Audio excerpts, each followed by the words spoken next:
தம் கிருபை பெரிதல்லோ, என் ஜீவனிலும் அதே இம்மட்டும் காத்ததுவே.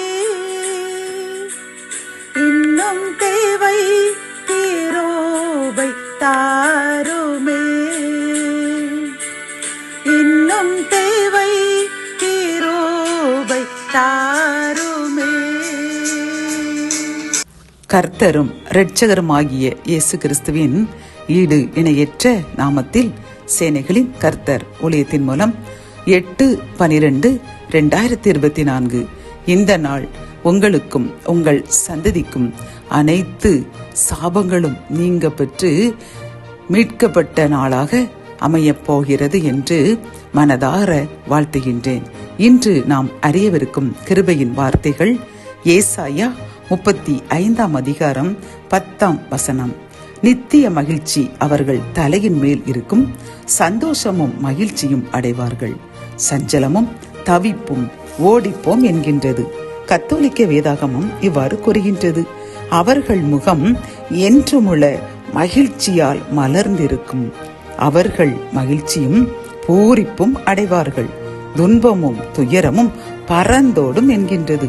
இந்த கிருபையின் வார்த்தைகள் மூலம் கர்த்தர் நமக்கு கூறுகின்றார், பிரியமானவர்களே, நாம் என்றும் நித்திய மகிழ்ச்சியுடன் சந்தோஷமாக எவ்வித தவிப்பும் இன்றி வாழ வேண்டும் என்று ஆசைப்படுகின்றோம். அப்படித்தானே இந்த வருடம் முழுவதும், இந்த கடைசி மாதம் வரை கூட, இந்த நாள் வரை கூட சஞ்சலத்திலும் தவிப்பிலும் என்னுடைய விண்ணப்பங்கள் எப்பொழுது நிறைவேறும், எப்பொழுது எனக்கு மகிழ்ச்சி கிடைக்கும், எப்பொழுது நான் ஆசீர்வதிக்கப்பட்டவளாக ஆசீர்வதிக்கப்பட்டவனாக நான் வாழ முடியும், வாழ வேண்டும், எப்பொழுது வாழுவேன் என்று தவித்து கொண்டிருக்கின்றீர்கள் அல்லவா?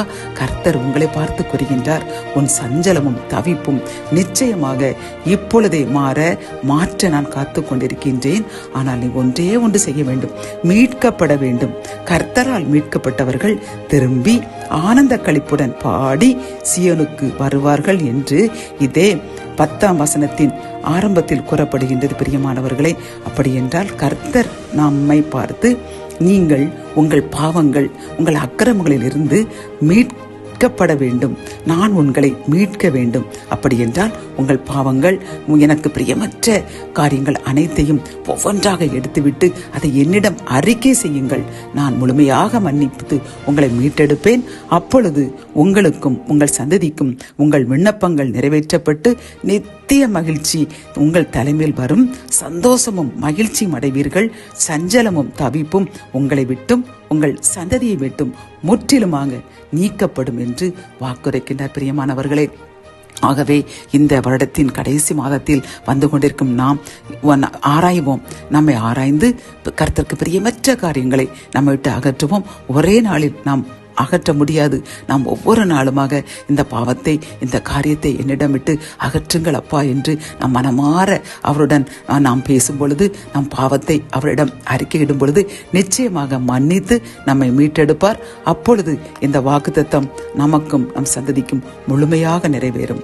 ஜெபம். என் அன்பு தகப்பனே, நாங்கள் எங்கள் பாவங்களிலிருந்து மீட்கப்பட வேண்டும். எங்கள் பாவங்களை நீர் மன்னித்து உமது பிள்ளையாக மீட்டெடுத்தீர் என்றால் எங்களுடைய சஞ்சலம் தவிப்பு எல்லாம் போகும். நாங்கள் நித்திய மகிழ்ச்சி அடைவோம். நாங்களும் எங்கள் சந்ததியும் தலைமுறைக்கும் ஆசீர்வதிக்கப்பட்ட சந்ததியாக வாழுவோம் என்று நீர் கூறின இந்த செய்திக்காக நன்றியப்பா. நாங்கள் எங்களை பரிசுத்தப்படுத்த முயற்சி செய்து கொண்டுதான் இருக்கிறோம். நாங்கள் முற்றிலுமாக இந்த வருடத்திற்குள் எங்கள் பாவங்களை அறிக்கையிட்டு நாங்கள் முற்றிலும் மீட்கப்பட்டவர்களாக மாறிவிடுவோம் என்று இப்பொழுது முடிவெடுத்து கொண்டு யார் யாரெல்லாம் முயற்சி செய்கின்றார்களோ அவர்களுக்காக எங்களுக்காக ஜெபிக்கிறோம். எங்களை முற்றிலும் மாற்றி மீட்டெடுத்துக் கொள்ளுங்க. அதன் மூலம் எங்கள் பாவங்கள் சாபங்கள் நீக்கப்பட்டு எங்களுக்கும் எங்கள் சந்ததிக்கும் சந்தோஷத்தையும் மகிழ்ச்சியும் தாங்க. மீட்பர் இயேசுவின் மூலம் ஜெபம் கேளும் நல்ல தகப்பனே, ஆமென்.